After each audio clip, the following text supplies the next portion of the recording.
This reasoning puzzle is 60 years old. Fewer than 10% solve it. And when I posted it earlier this week, the comments were a bloodbath. I'll give you the full riddle, a brief chance to try it yourself. Then we'll walk through the answer and a practical takeaway. Ready? Let's go. Each of these cards has a number on one side and a color on the other. Which card or cards must be turned over to test the idea that if a card shows an even number on one face, then its opposite face is red? Pause, lock in your answer, comment it.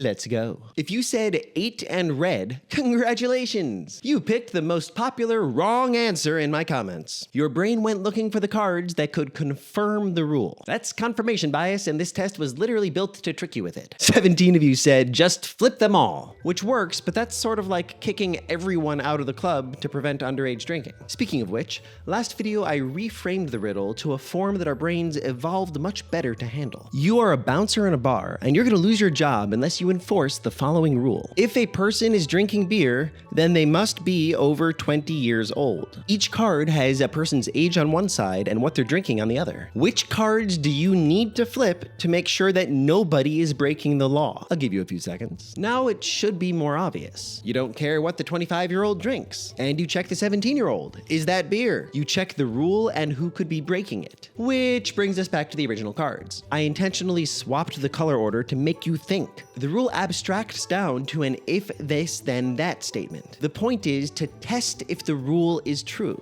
But if you flip the blue card and it's even on the other side, then that confirms the rule. But the rule said nothing about odd numbers not being blue, so if there's a 5 on the other side, it tells us nothing about if the rule is true or false. Or we flip the red and it's a 6, then the rule is false. And this can teach you a practical life lesson in critical thinking. If someone tells you that this magic wand can cure stomach aches, and then they show you 3 people for whom it cured the stomach ache in 24 hours, it's natural to get convinced. But you need to get a hold of your animal brain and look for tests to disprove the claim. Are there people they use the wand on who are still sick a day later? And how many people get better a day later without the wand being used? Warning, if you follow me, I'ma learn you some thinking good.